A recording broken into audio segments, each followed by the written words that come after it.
దాన్ని కన్వీనియంట్గా నా పొలిటికల్ గెయిన్స్కి నేను ఎప్పుడు మాట్లాడు. నిజంగా చెప్పాను, నాకు నిజంగా పొలిటికల్గా నాకు ఎప్పుడు ఇంట్రెస్ట్ లేదు. నాకు సామాజిక మార్పులు చాలా ఇష్టం. ఎందుకు నేను అలాంటి వ్యక్తి నాయకుడి కోసం ఎదురు చూశాను చిన్నప్పుడు అంతా. నాకు అలాంటి ఎవరు దొరకలేదు. అందుకే నేను ఎవరు దొరకనప్పుడు కూర్చోబెట్టి అట్లీస్ట్ నాకు ఇష్టమైంది నేను చేసుకుని వెళ్దామంటే నన్ను మీరందరూ కలిపి ఇక్కడ దాకా పట్టుకూర్చున్నాను. నిన్న విశ్లేషకుల చేత కూడా తిట్టించారు నన్ను మీరు. మరి డిసిప్లైన్డ్ ఫోర్స్ కావాలి. 12 సంవత్సరాల క్రితం ఇదే మాట చెప్పాలంటే ఎంతమందికి అర్థమైంది నేను చెప్తే?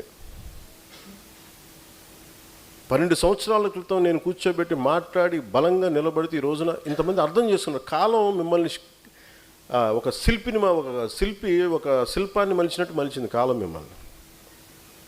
12 సంవత్సరాలు నేను నిలబడ్డాను కాబట్టి, మీరు నిక్కచ్చిగా బలంగా నిలబడ్డాను కాబట్టి మిమ్మల్ని మీరు షేప్ చేసుకున్నారు. ఈరోజు చెప్తున్నాను, this is the time to shape Janasena's future, Janasena's destiny. అందుకే నేను పొద్దున్న లేకగానే ఒక ఆలోచన వచ్చింది, ఏం చెప్పాలి వస్తే కూర్చోబెట్టి అంటే ఏదో నాకు సభ పెట్టినప్పుడు కూర్చోబెట్టి నాకు నిద్ర పడదు. నాకు మా వాళ్ళందరూ వస్తారు, ఏం మాట్లాడాలి, ఏం చెప్పాలి వీళ్ళకి అని అనుకున్నప్పుడు నాకు అనిపించింది, ఎందుకు ఉద్యమని పేరు పెట్టాను, ఎందుకు సాధక్ అనే పేరు పెట్టాను, ఎందుకు ప్రధాత అనే పేరు పెట్టాను అంటే పేర్లు అనేది రిలవెంట్. నేను ఏదో పేర్లు పెట్టుకోవచ్చు. అది నేను అనిపించింది, అది నా జీవితంలో భాగాలు అవన్నీ. నేను అనుకున్నా ఎలా వచ్చినాయి పేర్లు నాకు అనుకున్నాను. నేను మనోహర్ గారితో కూర్చోబెట్టి అసెంబ్లీ సెషన్స్ మధ్యలో ఇద్దరం కూర్చోబెట్టి ఇలా మాట్లాడుకుంటామంటే ఇలాంటి పదాలు చెప్పాను, పర్యాయ పదాలు వెతుకుతూ ఆ పదాలు వెతుకుతూ సార్ నాకు ఇవి బాగున్నాయి చేద్దామంటే దాన్ని పెట్టాను.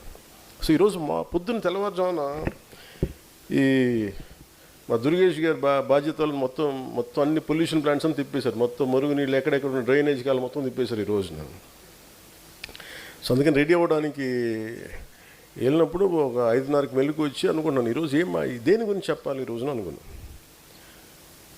సో నాకు ఈ 3 ఎలా వచ్చినాయి 3 పేర్లు అనుకుంటామంటే ఇది నా జీవితంలో భాగాలు.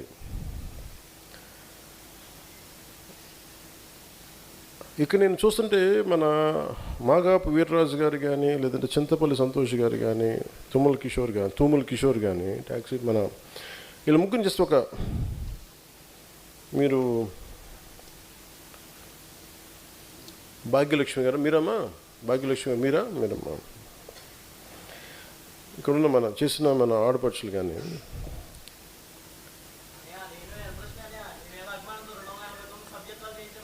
నీ పేరు నేను మర్చిపోలేదు, అందుకనే కదా పిలిచింది. అందుకనే కదా ఉన్నావు. నేనేం చెప్పానంటే నాకు వేలు సంఖ్య అవసరం లేదు, 10 మంది ఆర్గానిక్ చేసి నాకు వాళ్ళు కావాలి. ఇది ఎందుకు చెప్పానంటే మార్నింగ్ లేచినప్పుడు ఎందుకు చెప్తున్నానంటే నేను అందరిని ఇండివిజువల్ గుర్తిస్తాను. నాకు ఇలా కాదు, మన దగ్గర దాదాపు 20,000 మంది ఈ సాధక్ డ్రైవ్ చేసిన సాధకులుగా ఉన్నారు. సో నేను వివరిస్తాను ఎందుకు మీరు సాధక్ అనే పదం. ఇవన్నీ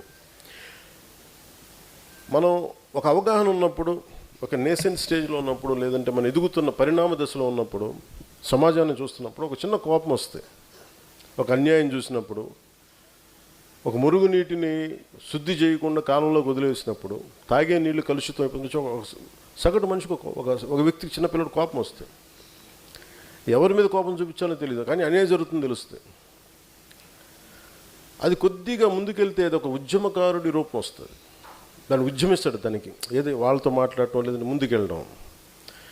కానీ దానిని కొన్ని సంవత్సరాల పాటు పట్టుకుంటే ఒక సాధకుడిగా మారుతాడు. సాధకుడు అనేది ఇట్స్ స్పిరిచువల్ వర్డ్, యాక్చువల్గా పొలిటికల్ వర్డ్ కాదు.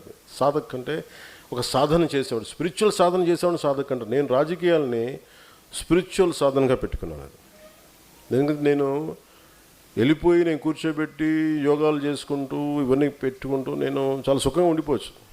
నాకు యోగ సాధనలో కూడా స్వార్థమే కనిపించింది. నాకు ఆ యోగ సాధనని వదిలేసి రాజకీయాలు నా యోగ సాధనగా పెట్టుకున్నాను నేను. సో అందుకు నా జీవితం ఉద్యమించే వ్యక్తి ఆలోచన విధానం నుంచి సాధకుడిగా మారింది. సాధకుడిగా ఒక 12 సంవత్సరాలు నలిగిన తర్వాత, సాధకుడు ముందు ఉద్యమించాను, చాలా సంవత్సరాలు మాట్లాడాను, ఏదో సినిమాలో చెప్పాను, కొంత పాలిటిక్స్ చేశాను, కొంత అప్పుడు కొన్ని రాజకీయ ప్రస్తావన చేశాను, ఉద్యమించాను. ఒక 12 సంవత్సరాలు సాధకుడిగా నలిగాను. ఇప్పుడు నాకు ఈ పరిస్థితి ఏముందంటే నేను ఇవ్వగలను, నా అనుభవాన్ని ఇవ్వగలను, ప్రధాత నా డబ్బులు ఇవ్వగలను, నేను కొంతమంది బాధ్యతలు పంచుకోగలను. ప్రధాత అంటే ఇవ్వగలిగేవాడు, నాట్ జస్ట్ మనీ. తన జీవిత సర్వస్వాన్ని. నాకు ఈ 3 స్టేజెస్ కనిపించినాయి. సో మీరు you are in second stage. అంటే దీనికి మెడల్స్ ఏమి ఉండవు. ఇది మన కోసం మనం చేసుకునే పని. నాకు ఎవరు గుర్తిస్తారని కూడా నేను చేయలేదు. నేను నా కోసం నా నేల అనుకుని చేశాను, నా దేశం అనుకుని చేశాను. అందుకే ఒక ఉద్యమించే మనస్తత్వం నుంచి ఒక సాధకుడిగా మారి 12 సంవత్సరాల పార్టీని ఓటముల మీద ఓటములు తీసుకుంటూ తిట్లు మీద తిట్లు తింటూ ఇక్కడ దాకా తీసుకొచ్చానంటే ఎంత బలం ఉండాలి మీరు ఆలోచించి, ఎంత తట్టుకునే శక్తి ఉండాలి. నా చేతిలో ఉన్న ఉంగరంకున్న ఈ భగవంతుడి శక్తి తప్ప నా దగ్గర ఇంకేం లేదు. నా దగ్గర కన్నీళ్ళు పెట్టేసి ఉంటారు చాలామంది, కదిలిపోతారు, పారిపోవాలనుకుంటారు. మీకు తెలుసు ఇలాంటి బాధలు ఎలా ఉంటాయి. కానీ నేను నిలబడ్డాను దానికి. దేనికంటే నేను ఒక్కడిని వీగిపోతే చాలా లక్షల మంది నన్ను నమ్మేవాళ్ళు బలహీనపడిపోతారని చెప్పి అలాగే తట్టుకుని ఉంటా ఉండేవాడిని. ఎప్పుడు మాట్లాడి నన్ను ఎంత కన్వీనియంట్గా తిడతారంటే నన్ను ఒకసారి ఏమో కుల ప్రస్తావన పట్టుకొస్తారు. నేను నిజంగా పూర్తిగా సోషలిస్టిక్ ఐడియాలజీ మాట్లాడినప్పుడు నన్ను ఎవరు అసలు ఇది ప్రాక్టికల్ ఐడియాలజీ కాదండి. మరి ఏది ప్రాక్టికల్ ఐడియాలజీ అంటే నేను కూర్చోబెట్టి కాస్ట్ అంటారు. అసలు నాకు కులాలు ఎంత విసుగు వచ్చేసిందంటే, ఈ రోజున గోదావరి నీళ్ళు మనం తాగాలంటే ఒక్కొక్క కులానికి ఒకలా పనిచేస్తాయా?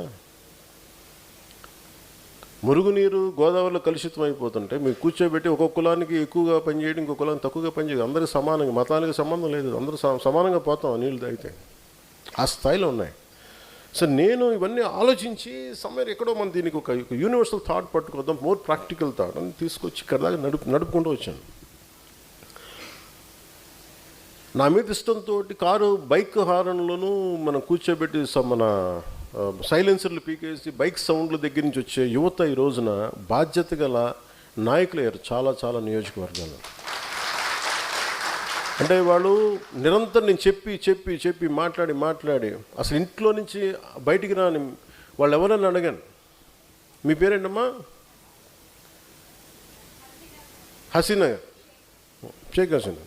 ఇక్కడున్న ఆడపడుచులు అందరూ వాళ్ళు అంతకుముందు ఒక 15 సంవత్సరాల క్రితం ఇళ్ళలోంచి చెప్పిన బయటకు వచ్చేవాళ్ళు అడగాను, అసలు ఎప్పుడు వచ్చేవాళ్ళు కాదు. కాబట్టి ఏ ధైర్యంతో వచ్చారంటే నేను చెప్పాను, మీలో నుంచి బలమైన నాయకులు రావాలి. మీరు ఇళ్లలోంచి మీకున్న నిజంగా గృహిణులకున్నంత కోపం పాలిటిక్స్ మీద అవగాహనకి ఎవరికి మగాళ్ళు కూడా అంత ఉండదు అనిపిస్తుంది ఒకసారి. మీకు వచ్చి ఎంత ఎదురు తిరగా అసలు నేనేమిటి లాగిపెట్టి కొట్టి మా అమ్మ దగ్గర వింటా ఉండేవాడిని అన్నీ. నాకు అందుకు తెలుసు మీరు అందరూ మా పిన్నుల దగ్గర మా అక్కల దగ్గర వింటా. సో నాకు ఇంట్లో ఆ కోపాలు ఎలా ఉంటాయో తెలుసు నాకు.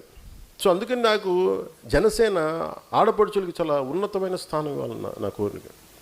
దానికి నమ్మి మీరు నిలబడినందుకు ఇక్కడ ఉన్న మీ తరపున జనసేనలో ఉన్న వీర మహిళలందరికీ మనస్ఫూర్తిగా మీకు నేను హృదయపూర్వకంగా పేరున ప్రతి ఒక్కరికి నా ధన్యవాదాలు. మీరు నన్ను నమ్మి నిలబడినందుకు నేను నా గుండెల లోతుల నుంచి మీకు నేను నా కృతజ్ఞతలు తెలియజేస్తాను.